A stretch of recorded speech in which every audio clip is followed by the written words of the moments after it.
Amigos, mídia digital, gift card e vouchers da Nintendo é na Nuvem. A Nuvem é a parceira oficial da Nintendo aqui no Brasil e comprando pela Nuvem você tem uma série de vantagens. Parcelamento no cartão de crédito, pagamento por boleto ou Pix e você ainda recebe cashback em dobro. Isso porque, ao comprar pela Nuvem, você recebe cashback para gastar na sua próxima compra e ao resgatar o seu código na Nintendo eShop, você também recebe cashback, as famosas moedinhas de ouro. Link na descrição. Fala pessoal, investidor aqui, mais um remaster polêmico chegando ao mundo dos games. The Last of Us Parte 2, né? Mas será que a Nintendo também não reaproveita suas franquias com remasters, ports e remakes?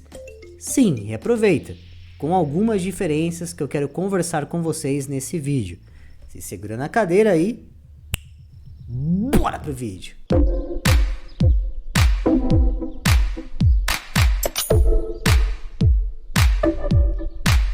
Fala pessoal, como é que vocês estão? Eu espero que estejam bem e vamos lá!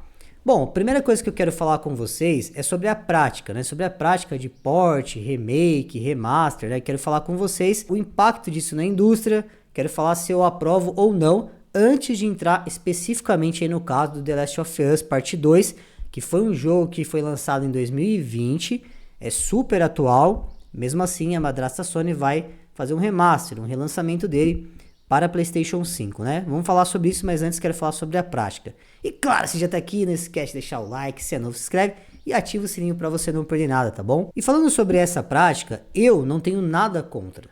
Eu gosto de remake, gosto de port, de remaster, desde que siga alguns critérios, né? Seja muito bem feito, não perca suas raízes, a sua essência, venha num time correto. Então, você segue ali alguns princípios, algumas diretrizes, todo mundo vai curtir, vai ser meio que unânime a parada, entendeu? Tem algumas ressalvas e algum conservadorismo em algumas coisas, né? Quando você pega algo mais clássico, algo que é atemporal, que essa é a definição de algo clássico, ser atemporal, você tem que tomar muito cuidado. Por que aquele jogo se tornou clássico? Por que aquele jogo se tornou atemporal? Porque exatamente naquela fórmula que ele segue, ele atravessou todos os tempos. Ele é um jogo aclamado em todos os tempos, no passado, no presente e será no futuro. Significa dizer, pessoal, que até mesmo os pequenos defeitinhos dele é o que fazia aquele jogo ser perfeito para aquela época e até mesmo nos tempos atuais. Essa é a definição de algo clássico. Parecido aí com a comida que a nossa mãe faz, né? Você já deve ter percebido aí que não existe comida igual. Seja porque ela põe um pouquinho mais de sal e nessa imperfeição é onde fica perfeito, né? Só ela consegue reproduzir aquilo e alguém pode até chegar e arrumar, né? A pessoa vai pegar e falar, não, você está colocando sal demais aqui, isso aqui não se faz mais hoje em dia. Não vai ficar igual, não vai ficar aquele sabor de antigamente que só sua mãe conseguia reproduzir. Mesma coisa aqui nos jogos, né? Então muitas vezes quando você pega jogos do passado e vai fazer um remaster, um port ou uma reimaginação, quando você melhora aí sobre a desculpa que vai dar mais qualidade de vida, você pode estar tirando a essência que é a dificuldade daquele jogo, tirando a essência que era o estilo artístico um pouco mais antigo daquele jogo. Então é muito difícil quando você vai mexer em algo, uma fórmula que já se provou e já deu certo.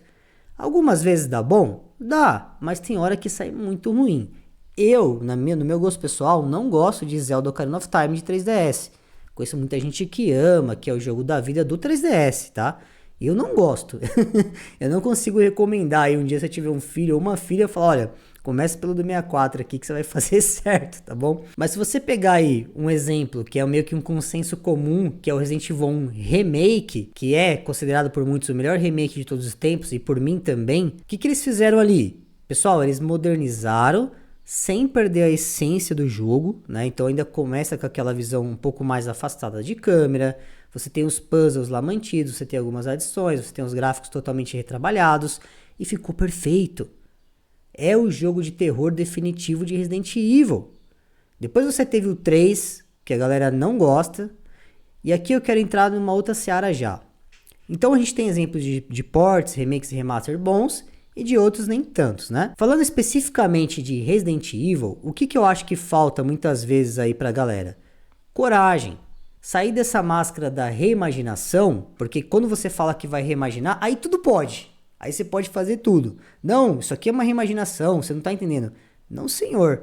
Se você reimaginar demais, se você tirar a essência, já não é uma reimaginação, não. É um jogo novo. E é por isso que a galera caiu em cima de Resident Evil 3. Porque era um jogo novo, era pra ser um jogo novo com a Jill. Nem que eles fizessem uma adição ali, uma outra cidade, sei lá, cara, qualquer coisa. Mas se tivesse a roupagem de um jogo novo, ninguém... Porque o jogo é bom, é isso que eu quero dizer. O jogo não é ruim, o jogo é bom. Mas com aquela coisa lá que a galera fica comparando com o clássico, fica ruim, né? Falta de coragem, porque aqui é uma venda certa porque você tem um título de peso.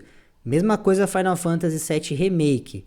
Outro jogo também que carece da coragem, cara.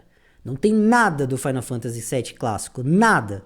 Só os personagens. Não tem a trilha sonora, não tem o modo de combate, não é a mesma história, nada. Eu acho que o fã de Final Fantasy VII clássico deveria se sentir revoltado, cara. Revoltado com isso.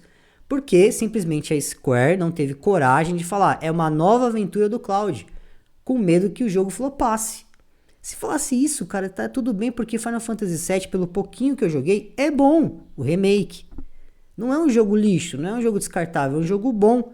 Era só não ter o peso dessa franquia no nome, que ninguém ia reclamar. Tivesse um pouquinho mais de coragem de falar que é uma aventura nova do Cloud, e é uma aventura nova do Cloud, com uma nova jogabilidade, mas nada a ver com o clássico. Ah, mas é uma reimaginação, não é uma reimaginação, é um jogo novo.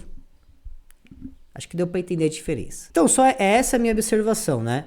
Não sou contra essa prática, desde que você tenha muito bem estabelecido o que você vai fazer. Tente não alterar a essência daquilo lá, mesmo você reimaginando, mesmo sendo um remaster, mesmo sendo um port.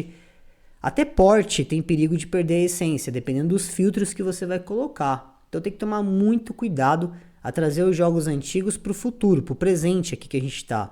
É uma tarefa dificílima de fazer, tá? Dificílima. Por isso que muitas vezes port, remake e remaster dá mais trabalho do que jogo novo. Pode parecer loucura o que eu tô falando aqui, mas já vi desenvolvedor falando isso. Então tudo bem fazer essa prática, né? Desde que tenha coragem, mantenha a essência e consiga trazer aí a mediação correta para os tempos atuais. E agora sim, falando diretamente desse, né? Do The Last of Us Parte 2. Eu, como nintendista, não tô ligando muito. Por quê? Apesar da Sony, ela dita tendências, ela tem muito peso no mercado e deveria ser uma preocupação. Quando a gente fala de Nintendo, ela não se deixa influenciar por qualquer coisa. Então, por mais que o mercado dos games esteja seguindo por um rumo, se a Nintendo olhar aquele rumo que o mercado está seguindo e ela achar que não deve ir, ela não vai. Então, a gente tá meio que safe, tá ligado? E falando da reação dos sonistas, pelo que eu pude perceber em grupos e comunidades, eles não gostaram. Depois que foi revelado mais informações, por exemplo, que o jogo vai ter bastante adições, que os gráficos vão estar muito bem trabalhados e também que vai custar apenas $10 para quem já tem o jogo, né, para quem comprou ele em 2020, deu uma apaziguada, deu uma melhorada. Mesmo assim, o pessoal não ficou satisfeito. E aí tem os nintendistas zoando, né, aquela coisa do Flame War, e o sonista falou, mas por que vocês estão zoando nós se a Nintendo faz isso desde 2017? Se a Nintendo reaproveita aí os ports, os remasters, os remakes desde 2017 ou até antes, por que vocês estão zoando então?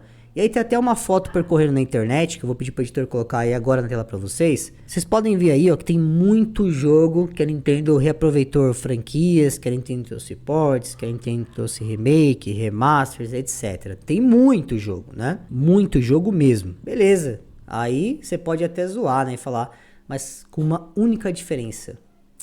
Fora a esses jogos, ports, remakes e remasters, a Nintendo também tem outras opções. É aí que tá a grande diferença de uma empresa para outra nessa situação aqui, 2023, na data que eu tô gravando. Editor, coloca agora na tela quantos jogos a Sony publicou e desenvolveu esse ano versus quantos jogos a Nintendo publicou e desenvolveu esse ano, sem contar os ports, remakes e remasters.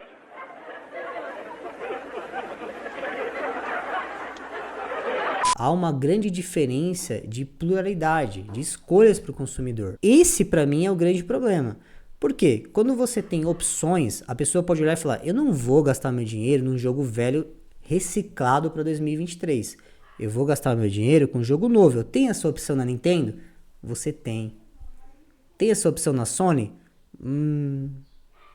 Aí é que tá o que causa... porque assim, a prática de você trazer o remaster, o remake, o port, ela não é tão ruim. Porque sempre tem aquela opção de não comprar. Mas se eu não comprar isso, eu vou comprar o quê?